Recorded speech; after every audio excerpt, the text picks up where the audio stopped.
Hello, everyone, and welcome to another episode of the LaRouge Rugby Podcast, where we focus on real Canadian rugby.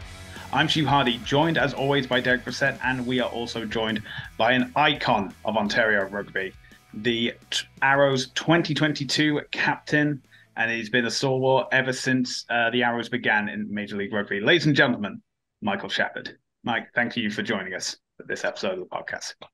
Thanks for the warm introduction. Glad to be here. Well, we start these interviews with a similar question because we know everyone has a different experience of getting into rugby. So, Shep, what got you started in rugby? The lack of high school football got me started in rugby. Me too. Yeah, I was just into grade 9 and was really looking forward to playing football. You go in the high school halls and there's pictures all over, and then you ask and it's not there anymore. No one's coaching it. So there's another poster on the wall saying, why not try rugby? They do 7s, 10s, and 15s in the fall. And that got me into it. But in all honesty, it wasn't curiosity. It was just, it was what I had available to me. Yeah, that's the same how I kind of got started in rugby too. Is my school also didn't have a football team, so it was the alternative if you wanted to hit people and not get in trouble for it was to play rugby. So that's how I kind of ended up on this journey as well. For yourself, then it's like when you finally got started playing rugby, was there anybody, like whether it's a coach, family, friends, teammates, was there anybody that was super influential at the start of your rugby career, or just as you were getting into the sport as well? Yeah, that was my high school coach, Mike Sheppard. He's the guy that set up the program there. He wasn't actually a teacher there, but there's a principal and another teacher that really wanted to start this program. So they brought him in from the Brampton Rugby Football Club. And he's the only, source of information of rugby I ever had at that point in my life. I was only 13 years old, never heard of it, never played before in my life. But he loved it. He surrounded, all of us young kids with a bunch of passion, and we just dropped right into it. We loved every second of it, just like in the freezing cold in October, just playing 7s rugby. And even that, I wasn't really prepared for because I stopped playing soccer because I got too big and wasn't fast enough to keep up with that. So I tried to play a team sport where I could hit somebody, and 7s, I couldn't really catch anybody either. So that was the right step forward I wanted to make. Once we got the 15s, we all got a bit better from there. So when you finally started playing rugby and getting involved in the sport, was there anyone that whenever they step or would have stepped on the pitch that you just love to watch play? Honestly, at that point when I started getting rugby, I didn't really know big names yet. Like I was just still trying to take in all information. So I was just watching whatever rugby I could, regardless of who was playing at that point. Like you'd be going on the computer, like looking at the crappiest streams on like First Row Sports or wherever you can just get any sort of wheel stream because it wasn't on cable. I wasn't watching it on, CTV Sports or Fox or anything like that. So I was just going for any little bit of information that I could find on dial-up internet back in the early 90s, trying to watch rugby. So it was, it was a bit of a stretch for me to try and find a favorite player. What's it like kind of like when you really kind of, I guess, think about how much, I guess, rugby's grown in Canada, kind of like looking back on, as you said, like, First Row Sports and a whole bunch of other streaming sites and, not really being able to find any games to seeing like, there's rugby on Sportsnet and now you can watch rugby on TSN. Obviously the Arrows are on TSN too. So like, what's it kind of looking back on how hard it actually was to watch rugby, say like 10, 15, 20 years ago versus like kind of like the wealth of content available now? It's crazy. Like that's what streaming sports have done for the world. Like, but not just even just rugby, but just like any casual fans of like soccer or even darts or anything like that. Like DAZN, they show the Six Nations in Canada like every single year. Like I had no idea what the Six Nations was. Like when I started playing rugby, it's one of the best rugby tournaments in the world, and I was clueless to its existence. Now you can watch it going on right now. You can watch it perfect stream every morning. You can watch the recorded games afterwards as well if you can't wake up to watch it. It's just made this game so readily available for everybody, which is just this is something I never had, and I'm really happy it's around right now. Yeah, for sure. So, was there any like player like as you kind of started, once like even if you had to watch them on that crappy stream and like as you started, as you said, it's maybe becoming aware of the Six Nations, becoming aware of some of the other major rugby competitions. Is there anybody or any teams that you kind of started to gravitate to as you were getting into the sport, or maybe even try to borrow a little something and inject it into your game as well? The only one that really stands out is when I used to watch the internationals. I remember Martin Johnson a lot, just a big, bruising second row. We got similar hair now in this stage of my life as well. Sort of like that about him. Yeah, like I grew up. My dad's English, so we have British background and all that sort of stuff. So obviously, I gravitated more towards English rugby growing up, and yeah, he's a big tough bastard. And I always respect that. Yeah, I can respect that as well. Uh, so moving on from picking up the sport in high school, you played rugby as well at Master University. In fact, you won 2 OUA championships and was selected to the OUA All Stars.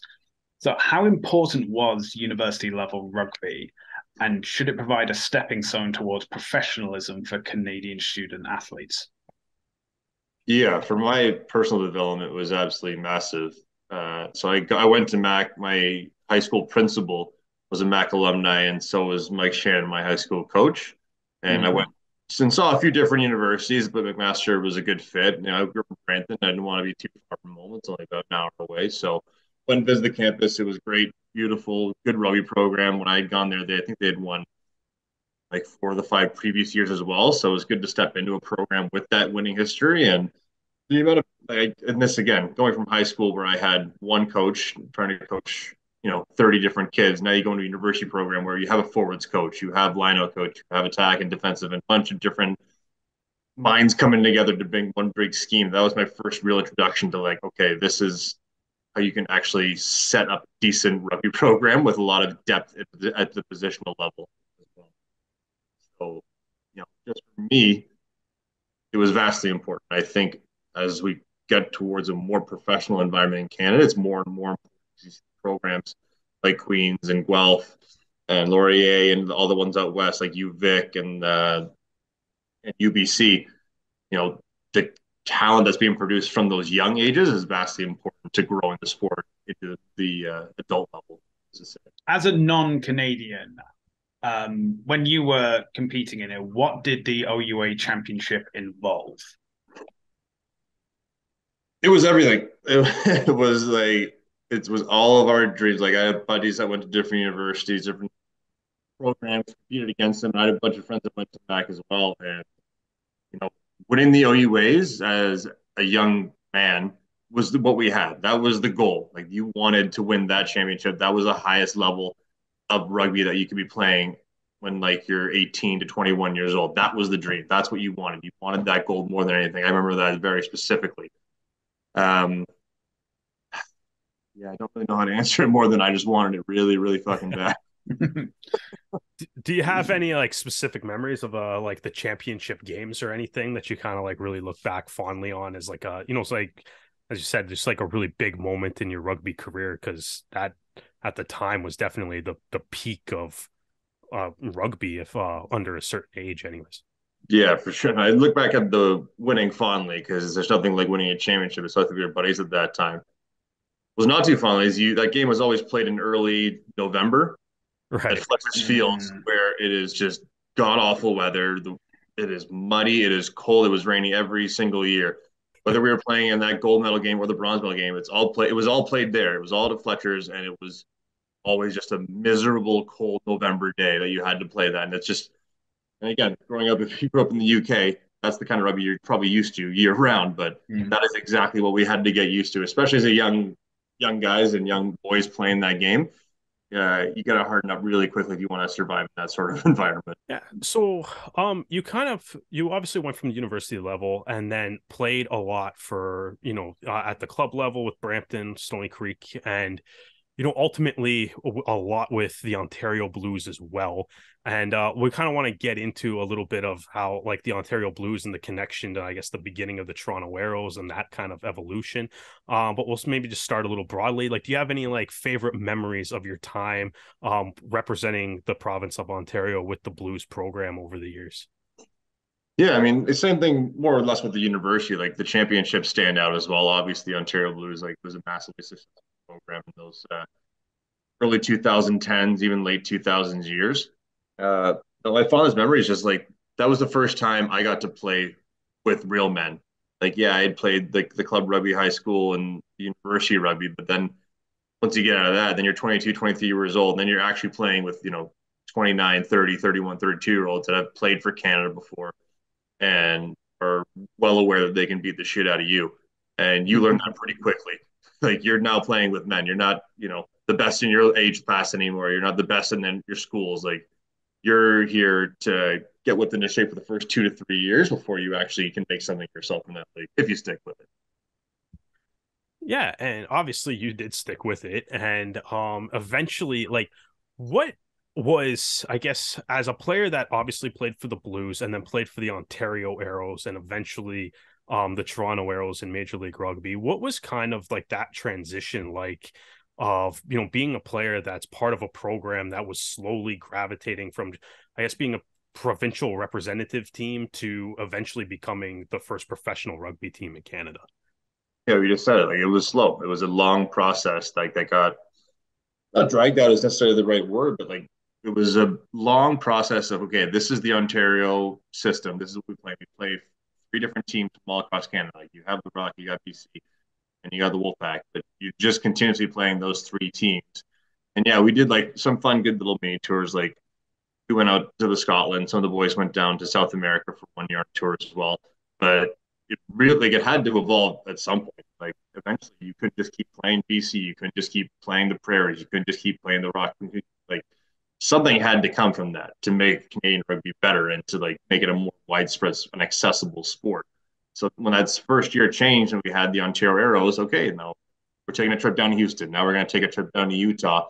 We're going to take the trip down to New York. We're just going to play these other really good teams that are sort of on the same level as us. They want to have some different competition. I'm sure, like Rugby United New York was tired of playing like Syracuse and all the other like Boston, all the same teams that they were playing on. So they want a different challenge. They want to see what else is out there. And luckily, that sample year gave way to what we have now, which is MLR, which is you're playing the best of the best in very different parts of the country.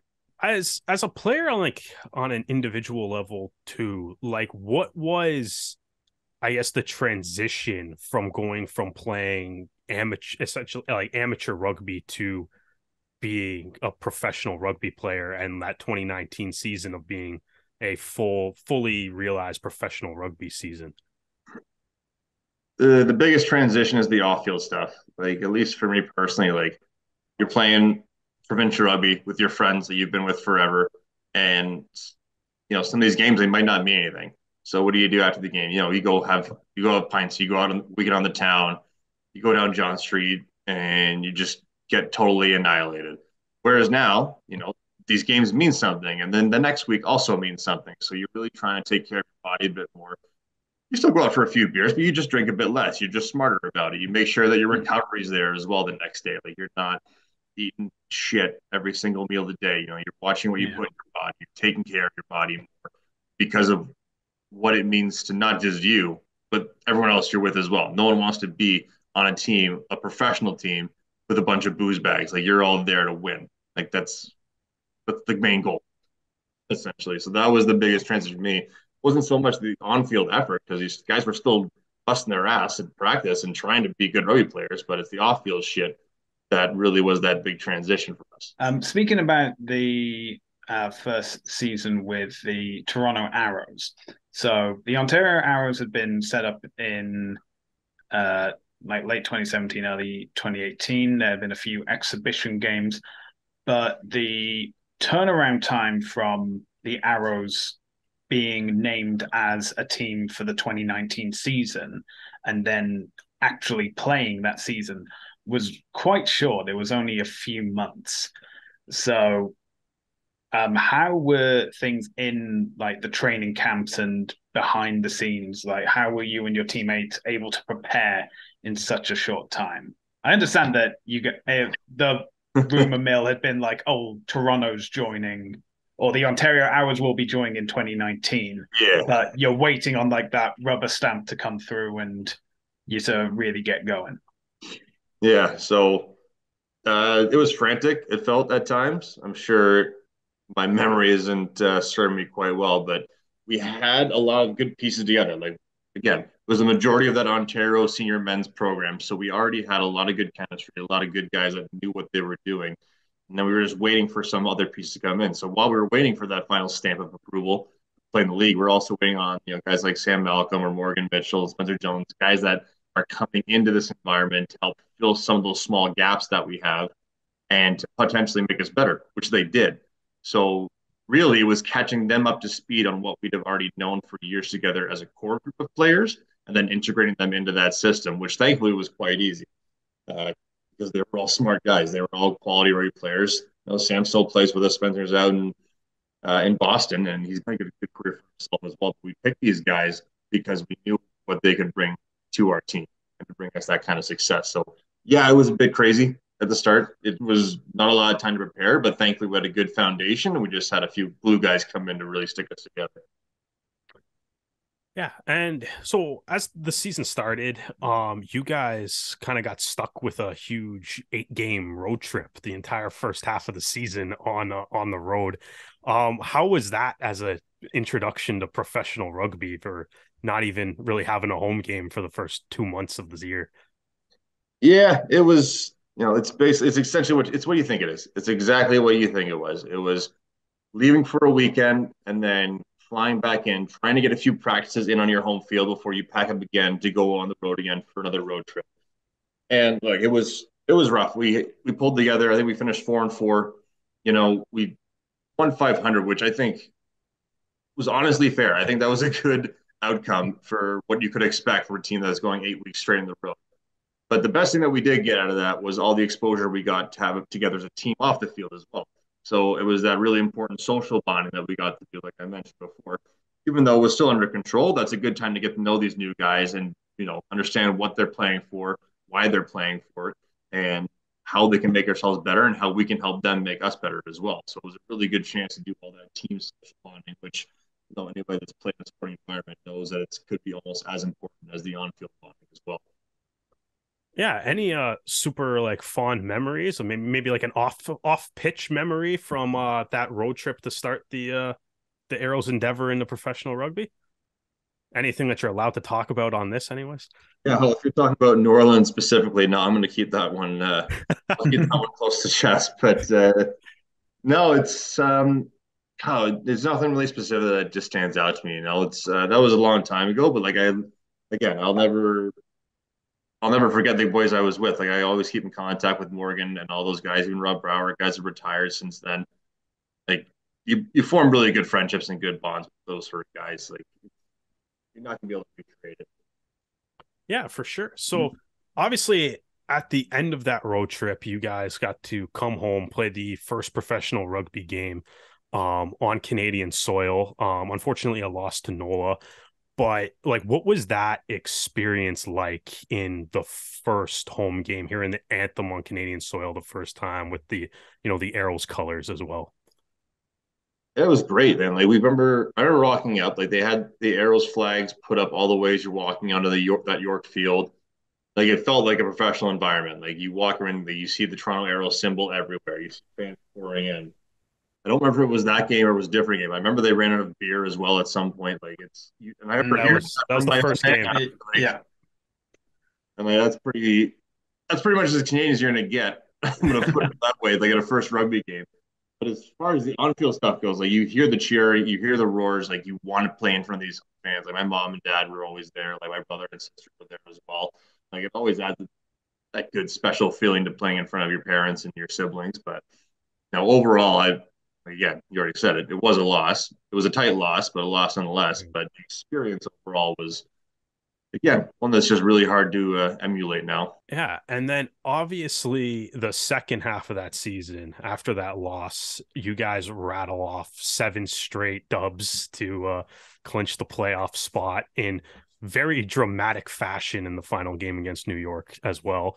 There was and even at one point, I guess Austin had a flight canceled. So you guys ended up having to play like 3 games in basically 8 days too during one run as well. What was that entire, like that streak like? As you said, you got to be at home for all of it, played at York, played at Lamport Stadium. So got to experience, played it. And, basically, as you said, you were 500 after the first road trip, so you almost basically did have to run the table to make the playoffs. And then you guys ended up doing it. So, like, what was that streak like? Oh yeah, we did. Like you said, we played at two different venues during that 8 game stretch. We were at home, so yeah, we were resting up in our own beds finally. But again, you also mentioned that we had to play 3 games. I think it was eight or 9 days. Yeah. So there were stretches of that were just aggressive. They were super, super tiring on the body and super tiring on the mind. So now you're trying to find a way to practice enough to prepare each of these individual games while also rest enough. And then you're also dealing with all the injuries that we had at that time as well, and trying to manage players' bodies and who can start, who can sub, who can play X amount of minutes at any given time.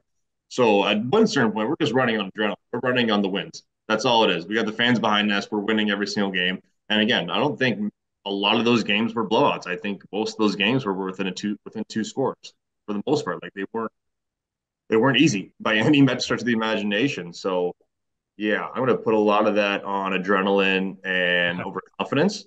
But it worked out. We ran the table, so it works. Yeah, for sure.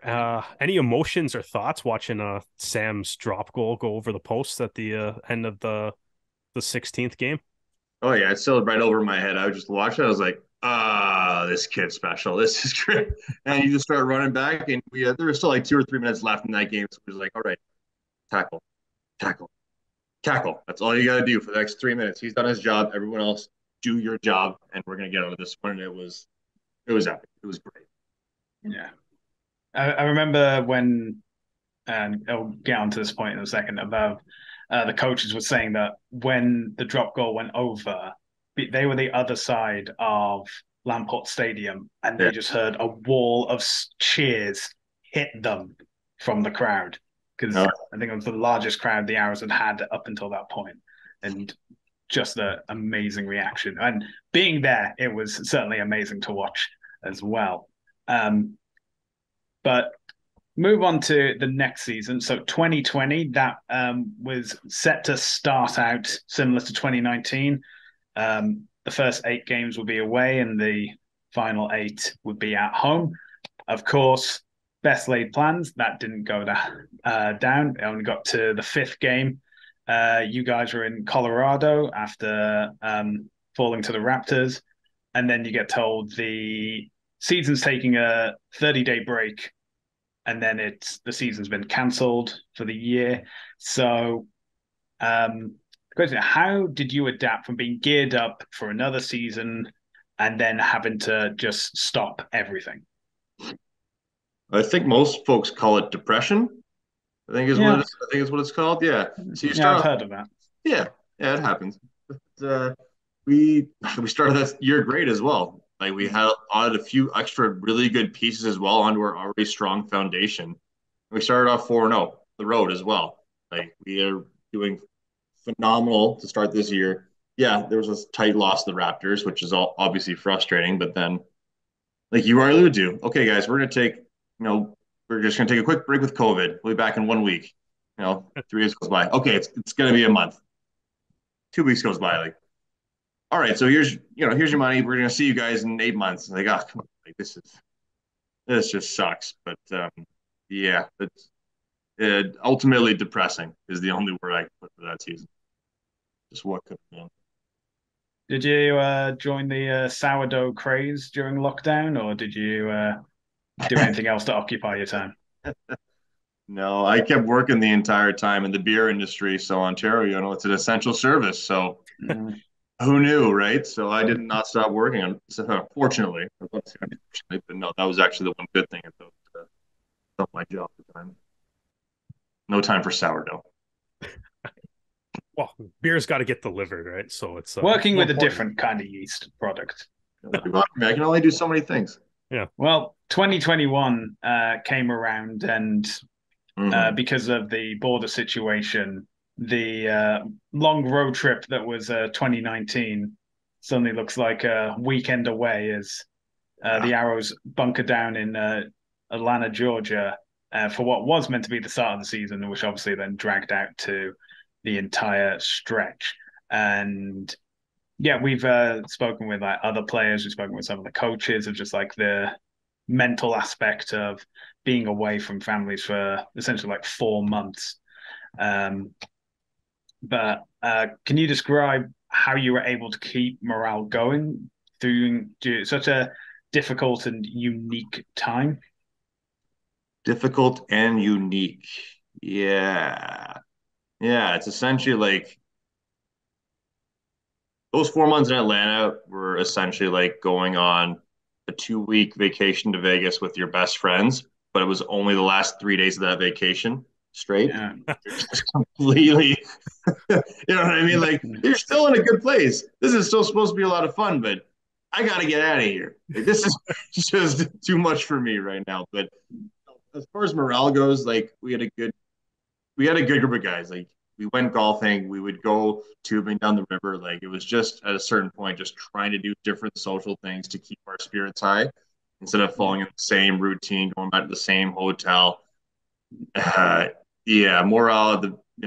During the last month, I would say was probably the toughest thing to keep going, but we did it. And again, there's lots of guys on that team that were only on the team for 1 year that I'm still in contact with. Like it's still good memories.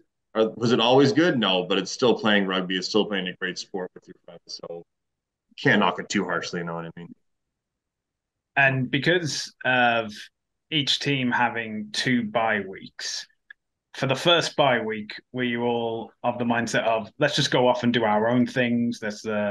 Yeah. We can do things in the United States. We don't need to see you guys for a couple of days. And then the second bye week was also the final week of the season.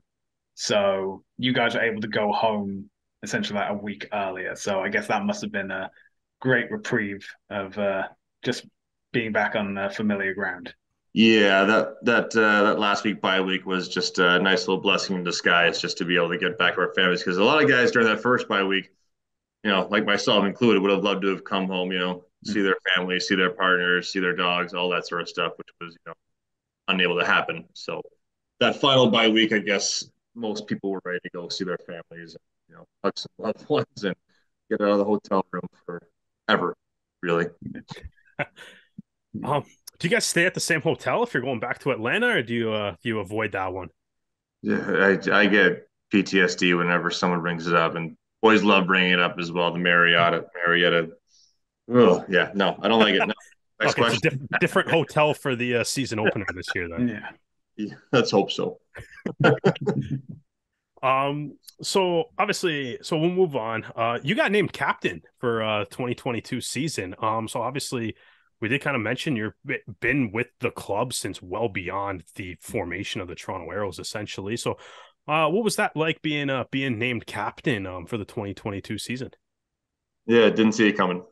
Honestly, like I know I've been there for a while, and I always like just to put my head down, do the hard work, and just get on with my day and enjoy it. But enough of the boys felt that I could bring something to the table more than that, and I was more than happy to do it last year. It was a great honor, to be perfectly honest with you.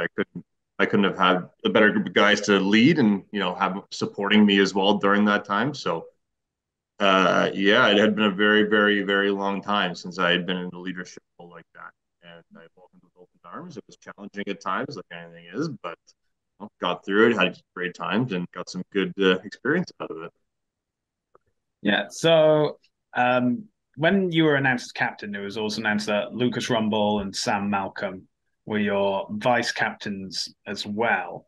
Um, was it just you three that were part of the leadership group, or were there more players? And what were your responsibilities in that role of like the leadership position for the other guys in the club?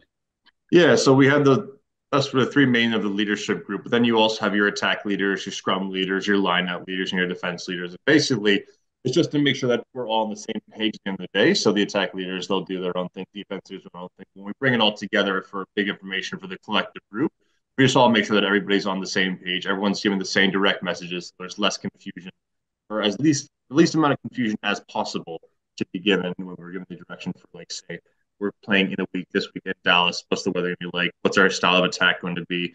What new lineups we want to input? We're just there to make sure that the leaders of their own specific activities get managed in the way that they need to be managed, and if at all, to be honest with you.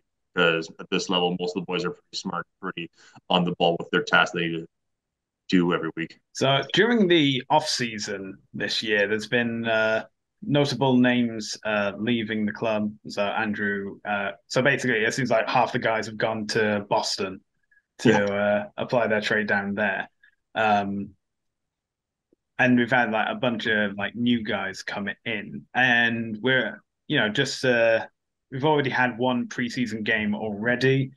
How do you feel that the preseason has gone so far? Yeah, I guess those boys like their clam chowder, but nothing to say to them.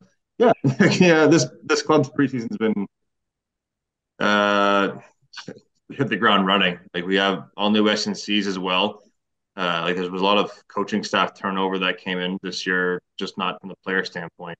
And everybody that's come into this environment is here to work and get more work done than there has been in previous years. Everyone's willing and looking to make their mark, and it's definitely noticeable from these first few weeks. Like just being together as a team, everybody is laser focused, and everybody's trying to do their absolute best. At times, it can be a little much. It can be a little hectic. Maybe there's a bit too much information, if that makes sense, coming forward at one point. Just everyone has a different agenda they're trying to get going. But once the collective picture comes together, I think it's going to be a really, really special result, even though it might just take a little bit of time for everyone to find their exact footing on what they need to do and how they need to do it.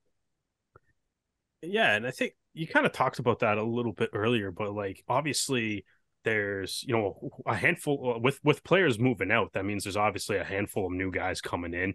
Especially the pack seems to have a little bit of turnover as well. You got a lot of, especially even at your position, there's a lot of new locks on this team too. Like how easy, it's difficult, like what are the challenges kind of integrating the new guys into the system, and not even just into the system as you've been alluding to a lot in this episode, but like the culture of the team both on and off the pitch? So the culture is the easy one because I think everybody that's come into Toronto knows that we have a good culture. We've always had a good core group of guys, and even extends to the fan base. Like people are always excited to meet the new guys in town. Everybody is welcoming. If everyone ever need anything, guys are easily available to help guys move or pick out a restaurant or X, Y, and Z and all that sort of shit. For the on the field stuff, all we're trying to do, and it's not even that difficult because everyone that is brought in is a talented rugby player that has plenty of experience. All we need to do is make sure that we're on the exact same page because people have different backgrounds, different rugby knowledge, and they want to all bring in something that they think will make the team more successful because of their previous experience. But the really difficult thing is we all need to do the exact same thing. We don't need to do what's best for the individual. We're trying to do what's best for the team. So at a certain point, that's just going to happen. Eventually, some guys are going to, accept that this is the way we're going to do things, and we're not going to do it this way anymore. Maybe against a different team, we might need a different strategy where your input might be more useful, and then we can implement it then in a different week. But the biggest thing is everyone just putting, their own personal ego and experience to the side and working on this new common goal that everyone's going to have together, and listening to the same voice and doing the same actions. Yeah, for sure. And obviously you guys maybe got to see that in action a little bit. You had a preseason game already against New York. Not necessarily a whole lot known about that game from our end, but just maybe you could shed some light on it a little bit. Like what did you guys like out of that game? Is there anything that there's obviously a couple tries that got scored and stuff. Like, how did you view like the first preseason game against New York, and like what went well from your point of view? What maybe do you think the team's got to work on a little bit before the season opener on February 17th? So for that game in Detroit, I think everything needed to happen because again, we scored right out of the gate. We had a few good tries. We were pretty dominant in that first half. And in the second half, to summarize, we weren't as dominant in the second half. But especially in the preseason, it's important to not be dominant because you need to see where your weaknesses are. Because we could have played that game and we might have been able to win, 28-7 or 38-15, something like that.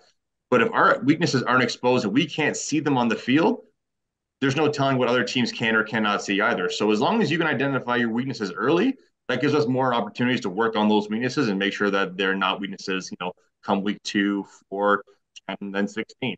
Like the earlier that we can work on the shit that we don't do well, the easier we can be a better team. Like Yeah.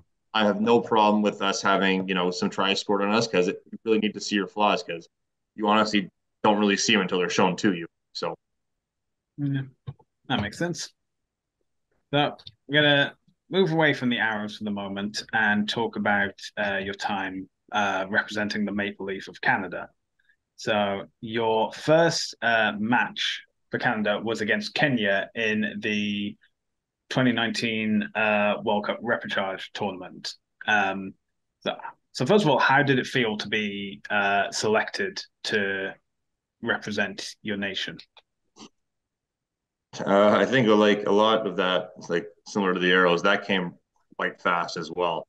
Like Kinsey Jones came in and I played a few friendly test matches for him on the French tour. He liked enough of that what he saw of me to bring me back out for the repechage. And again, I was working full time delivering beer, but when I got these separate phone calls saying, "Okay, I liked you here, let's come see you here," and then going out to the repechage in Marseille, you know, I was planning on just being a reserve. I thought I was there to help other guys get better and get a bit of experience for myself. And then I was able to come off the bench and I was able to get a cap and I was even able to score in that first game. Like I couldn't have I couldn't have been happier, especially since I scored in the 69th minute, which is hilarious. So, I really couldn't have asked for more of a first cap, to be perfectly honest with you. And then, I got to start the next 2 games as well. And we ended up making the World Cup for 2019. And yeah, I don't really have a whole lot of words to describe those sort of feelings because I'm not too good with feelings. Stu, I think we have to try our absolute hardest to make sure this episode's runtime is 69 minutes now. All right. Let's see what we can do. Yeah, come up with something. Okay. Describe in very precise detail the next few things we're going to ask. So obviously playing for your nation for the first time elicits like a lot of emotions and stuff, but this was also basically like this was a repechage tournament. It was for the final spot of the 2019 Rugby World Cup. This was like a last chance saloon. So going into these were games against Hong Kong, Kenya, and Germany. And Germany was part of the fallout from Romania and Spain being disqualified from their World Cup. And then, because I remember even reading at the time, there had been issues of, the investment in German rugby, especially at the national level, had gone down. And then as soon as it was announced that they had a shot of getting into the World Cup, that investment just came right back in. So when you are over there and, you have other guys like DTH Van der Merwe, Ray Barkwill, and you guys are realizing that you need to win these games, get the bonus points to secure that World Cup spot. What was the emotions going along between the games? Because I think it was the second game, Canada had, got the bonus point and basically guaranteed qualification. So between those games, how were the emotions amongst the players? Amongst the players, it was high. Like we were riding good highs. Like we had a solid performance against Kenya. That second game against Germany, it was a tough fought game again as well, but we overcame it. We won the first game. They were our main competition out of those three that we were all feeling like if we can beat the Germans, we can handle Kenya, and then we'll be able to handle Hong Kong in the very final game. My personal emotions were just don't screw up, don't screw up, don't screw up, don't be the person to ruin any of this. If the ball comes at you, you catch it. If someone runs at you with the ball, you tackle them. You don't miss tackles. You don't drop the ball. So I was putting quite a bit of pressure on myself just to try and not, be any sort of reason why Canada would not be the first to not make the World Cup in its nation's history. And thankfully, I was able to get over those jitters. But as far as the team environment goes, like I couldn't have asked for a better team environment, especially for the 29-year-old guy coming in getting his first caps for Canada with a bunch of guys that have been there for years and playing it for years. They made it really easy on me, and I think that showed with our playing ability. Well, so obviously the ideal result came from the repechage tournament. Canada qualified. in admittedly a very tough group with both the All Blacks and South Africa. Yeah, they're But pretty good. yeah, that's what I've heard as well. But I'll see it when I see it. Anyway, so the following year, you're on the World Cup squad out in Japan. So, what have been some of your best experiences whilst at the World Cup, both on the field and off the field? Well, off the field, my parents, my grandmother, my siblings, and some of my cousins as well, they came out to Japan to see two or three of the games themselves. I had some other friends that come out to see several games. Uh, just seeing people that you know in a crowd of 60,000 people, that all these people are here to see you, but these people specifically came to be there and support you and see you, is just even extra special. But for the on-field stuff, like I remember the very first game against Italy, just running out of that tunnel, and you just see this wall of people and this wall of sound just hits you. It's just you never feel anything like that ever again. And like I'll hold that memory with me till I die. That sort of thing is just yeah. And like again, staring down the haka is again something that you really will never be able to get in my entire life ever again. I can watch it as much as I want on TV, but standing 10, 12 feet away from however far it was, that's just a very, very special moment in my life that I'll hold dear to me forever. Yeah, like what is the haka like? Like, is it like intimidating to look That's at, or is awesome. it more of It's so just like awesome. this is the That's coolest so, thing I've ever seen? that's so sick. Like, oh, I know what they're gonna do to me after. I know what follows this. I've seen what follows this. When New Zealand plays rugby, Yeah. I didn't care. I was just sitting there. I was like, oh, I hope this never ends. This is the best minute of my life. But you know, again, the shit kicked out of you after that. It's also pretty cool too.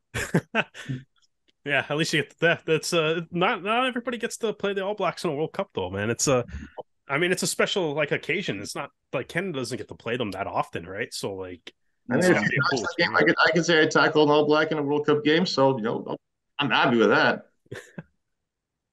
Fair enough. Fair enough. Um, but yeah, absolutely. Like some, as you said, like some memories to last a lifetime. Obviously, being in a the first World Cup to take place in Asia as well, so being part of history. And then of course the game against Namibia that never happened, but Rugby Canada and Rugby Namibia both being there to help clean up afterwards, even though the game couldn't go ahead, and making the most out of a unfortunate situation. Then when uh, I've heard you speak back in 2020 of like deciding to step back from Canada duties following the World Cup. Obviously, making that decision for any player takes like some time to mull it over. What were the factors that made you come to that decision? The main factor, even though I am still playing, it was my age. I knew the time that the next World Cup cycle came around, I would be 34 or 35 years old. So it took a long time for me to get into the national squad. It took a lot of work. It took a lot of months of training, a lot of time away from, friends and family during those last 2 years for that first World Cup. And I know that there's better players than me in Canada. There always have been. At my position as well, like I need to have those younger guys get more minutes. They need to get more exposure if they're going to be better. And the more exposure they can get younger, the better. There's no point in me going in as a 33-year-old trying to play a test match, like against Namibia or Portugal when there's plenty of other talented and deserving athletes that can get their better experience for that next World Cup. So, my factors were I wanted to spend more time with my family, and I wanted the best for Canadian rugby, which unfortunately in the next 4 years was not going to be myself. So, it was a no brainer after that World Cup that I got everything I wanted and more out of. So I'm trying not to be selfish in that respect. You guys also obviously as part of the Toronto Arrows, you are obviously involved with training sessions with a lot of these like younger players that are going to be like the next wave of guys to represent the Canadian national team. So I asked Corey Thomas this question when we interviewed him a couple of weeks ago. So just ask it to you as well. Is there anybody that you're kind of seeing kind of coming up from, either that's with the big club now, or even just what you've seen from the academy, any like players of the next generation that you're really excited about, whether they're a lock or any other position? Well, Corey just got voluntold that he's going to be with the second row a lot more than he'd like to this year. So I'm really excited to see him develop into the second row out of a back row position. About time. There's also guys like Mason. Like Mason Flesh is an incredible young athlete. He's coming up. I know he already has some Canada caps, but the season last year was kind of tricky for injury. But he's a fantastic player. He's got such a good work ethic, and once he puts on a bit more size, once he bulks up a little bit, he's going to be a fantastic player. There's a lot more younger guys. Like, I don't really care about the second rows. I don't really look at the young and upcoming wingers. Like, I'll let somebody else figure that out, who's good and who's not. I'm no character for that. But, as far as those young finders are coming up, I like to see them at practices. And I just enjoy getting to know them and getting to know what makes them tick. Yeah, it's funny because Corey Thomas answered Mason Flesh as well, so it's I guess that's the guy to kind of look out for on the Arrows this year. Man, he sure is. Great minds think alike, absolutely. Now, speaking of Rugby Canada, it's been nearly a year now since the High Performance Review was released by Rugby Canada, which gave a pretty damning insight into how the structure has been run previously, basically coming down to lack of communication, both from the organization to other organizations across the country, as well as to the players, coaches, and the fans as well. And, when it came out, we spoke about it and were saying that, things aren't going to be resolved overnight. It's going to take time for things, and things need to be done. And, sometimes things work, sometimes things don't, but, you have to give it a chance, give it a shot.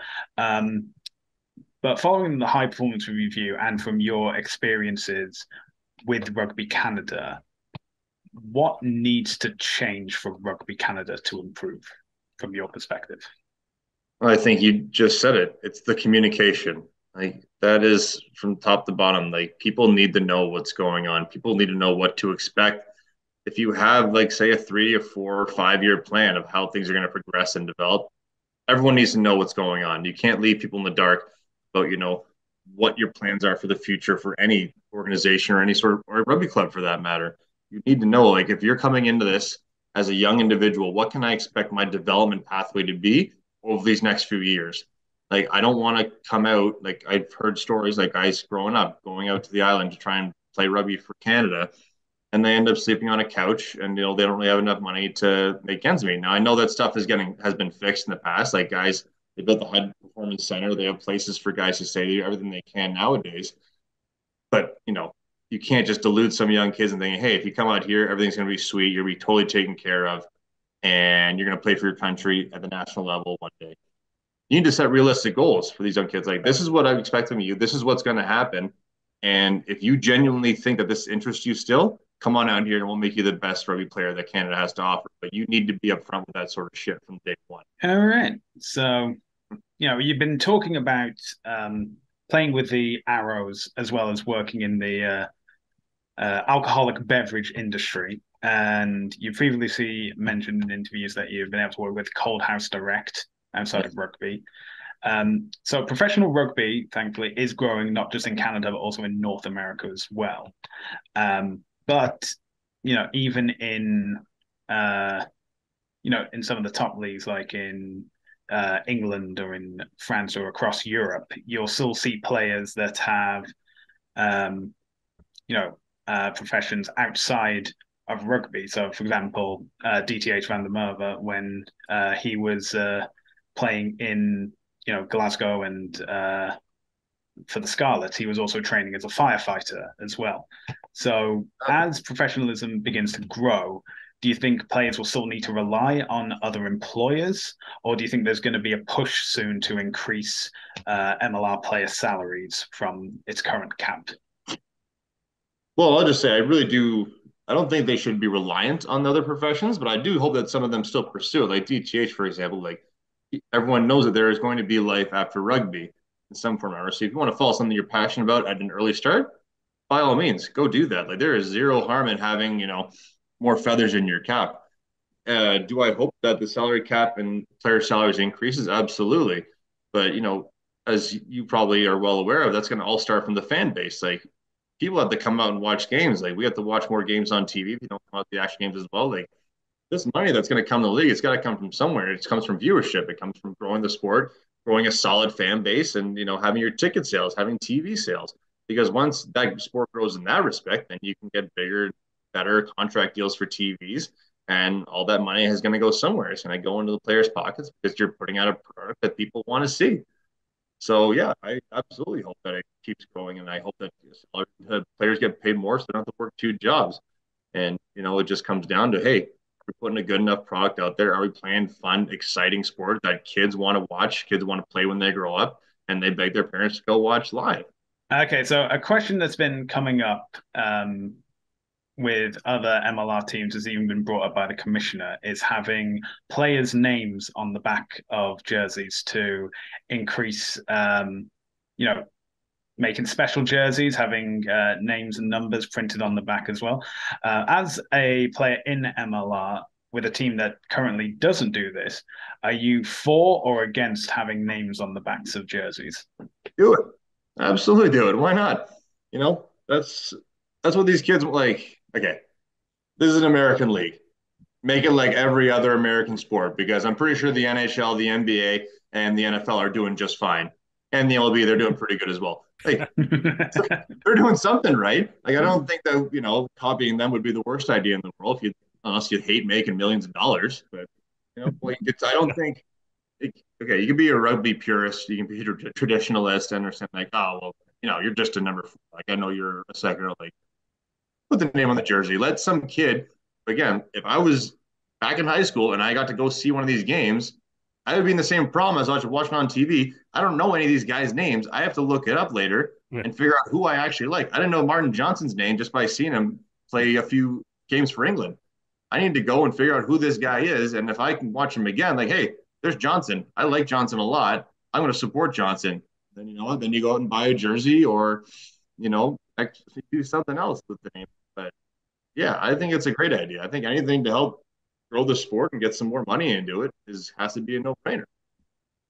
Yeah, I think that's always been kind of, I guess, my thought on that. Because like you just kind of alluded to before, right? Like, if you want things like the salary cap or to go up, or players' salaries to go up, or more money to go into the league, you need the fans to be willing to give their money to the various products that the league offers. And part of my thought on that is like right now, maybe like a diehard Arrow fan might buy two jerseys, like get a home and an away for each year.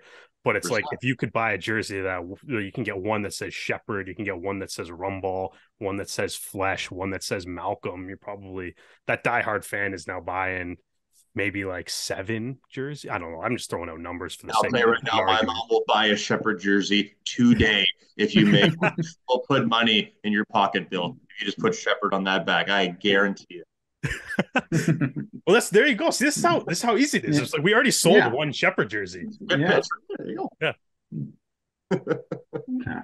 Yeah. See, we've got this MLR business sorted. I mean, all we need is about a couple 100 million, and we'll get another team set up in Canada. And That's step two. Sure, work on step one first. Yeah, we'll work on it. It'll be fine. Step three is profit. That's all I know. We'll get there. We'll get there someday. Yeah. Um. So, You got like a few more minutes before we hit the 69th minute, Stu. So you got figure out the question to end this on perfectly.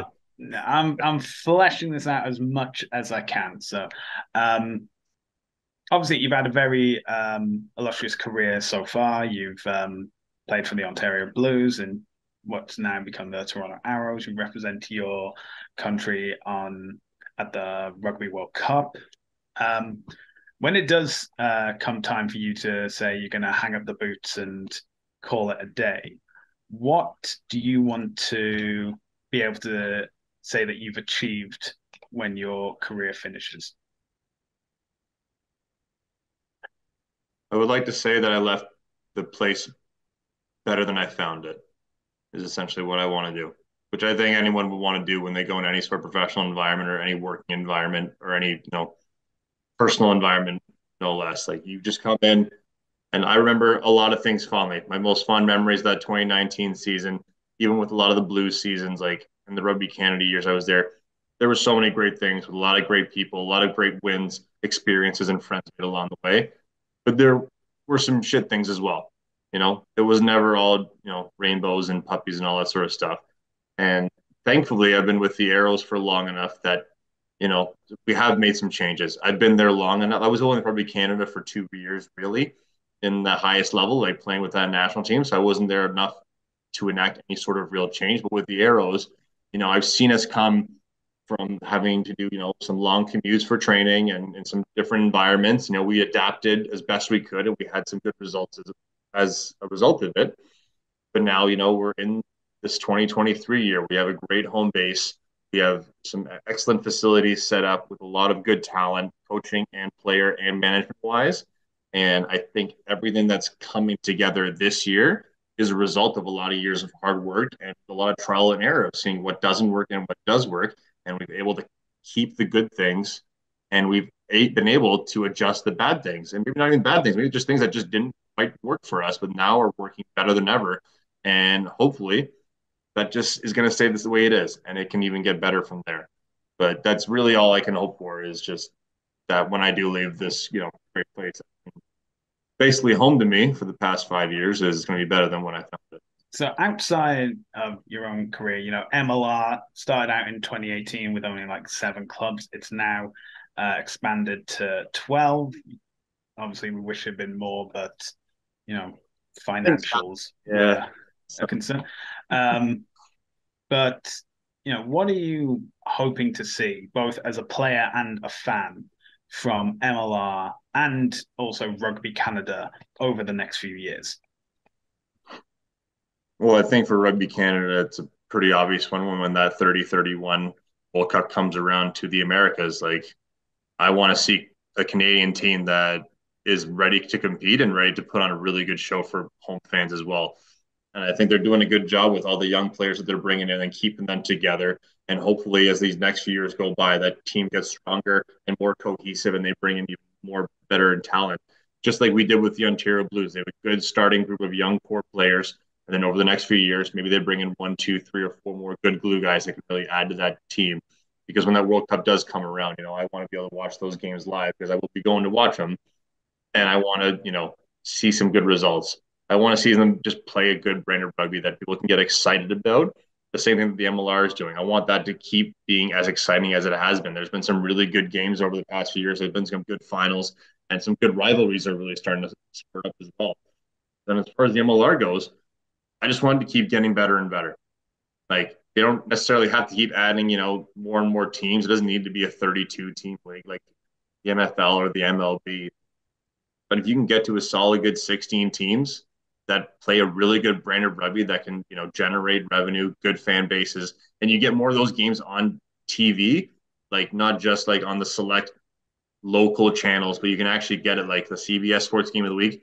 If they're showing it like 6 games every week, that's how the league's getting better. That's what I want to see. I want to be able to turn on my TV and just flip to a random channel and just say, oh, there is rugby on today, and it's right here in front of me, so I can just keep that on. Like that's the most I can really hope for the league. Then, hope the Arrows go on a 5-year Shield winning spree.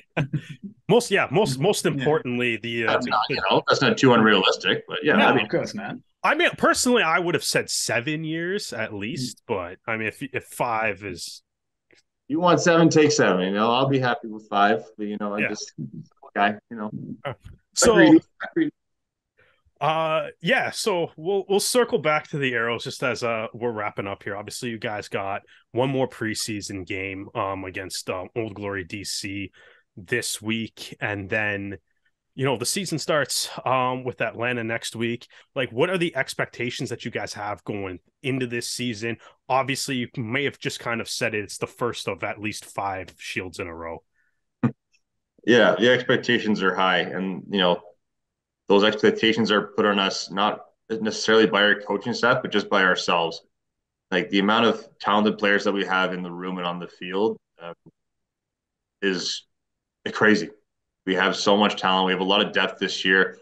And right now we're just trying to find our footing. So the expectation of that is that we find that footing before that first game next week. We use this next preseason game against DC to really gel and really fix some of those mistakes that we saw in ourselves in New York and fill those holes sooner rather than later. So that when we do go into Atlanta next week, we're mentally prepared. We know our assignments. We know what we have to do. And we start off the year with a win. Because, we don't want to start off on that wrong foot. We want to go in there. It's the coveted Fire and Ice Cup, after all. Yeah. And it would be nice to, bring a little bit of hardware back to start week one, because I think that is the best way to jumpstart the year. Yeah, not too many teams get a shot at a trophy on game one of the season. Week one. Yeah. It's a big game already. Because of the removal of two certain teams, it's now one of the few trophies that are still available in MLR to be competed for. So, gives it a bit more prestige to it. Absolutely. Yeah.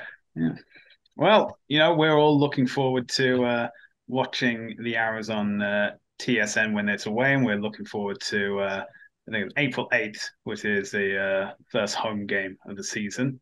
Looking forward to seeing you guys run out. But yeah, I think we're going to end the podcast there. As always, Shep, thank you so much for joining us. And to all our viewers and listeners, if you enjoyed this episode of the podcast and would like to listen to more, you can do so on Spotify, Anchor FM, or Apple Podcasts. And if you like watching these podcasts, as well as a few select interviews we have with players post-games, you can do so on our YouTube channel at The Rouge Rugby. In fact, you can find us across all social media platforms, including Facebook, Twitter, Instagram, and TikTok. Shep, do you have a social media profile that people can check out and see how you're doing during the MLR season? Yeah, I do. I don't post a whole lot, but you can follow me at Dusty Sheppy. Fantastic. And as well as if people are interested in buying some Arrows tickets, got the home opener in April versus New York. Where can they do that? So they just went on single game tickets, just went on sale earlier this week too, I believe. That's right. It's TorontoArrows.com. Come on out. We'll have a great time. Always plugging. Go on TorontoArrows.com, get in touch and tell them you want a shirt with Sheppard on the back and, become the first club to make $1 million in MLR history. Derek, where can the people find you online? You can find me at Brissette the Jet across all social media platforms. And I'm available across social media at Hardman, spelled H4RDMAN. Well, guys, another great episode of the Rouge Rugby Podcast. As always, Mike, thank you so much for joining us. We definitely appreciate it, and we're definitely looking forward to the 2023 MLR season. No worries. Thanks for having me on, Stu and Derek. This is great. I always listen to your podcast. I see all the boys on them all the time. So it was just a time before I got called up. But, just like I was late to Canada Rugby, I guess I was late to the podcast as well. But, better late than never. And I was super happy to be here. This is great. Brock told us that we had to work our way up to Mike Sheppard. We'll just go right past the middleman. Don't worry about that. See, now's the point where we just try to milk time on this random question. Yeah, we got 69 minutes. Yeah, 4 minutes to go. So if there's anything you want to let the fine people know, Mike, any closing words, you have to make the speech. You can do like a Braveheart style speech to go into the first half of the season here. No. Just not like in life. Sometimes you'll make it to the 69th minute. You know what I mean? It's all right. But just all the Toronto fans, I always loved you guys. I always loved seeing you come out of the games, and I can't wait to see you guys this year. Hopefully, we can bring that show for you. Perfect. Yeah, well, we absolutely appreciate it. Thanks once again, Shep, for joining us. Derek, thank you for joining me. And to all of our listeners and viewers, thank you so much for joining us for another episode of the Rouge Rugby Podcast, where we focus on real Canadian rugby. We hope to see you all again next time.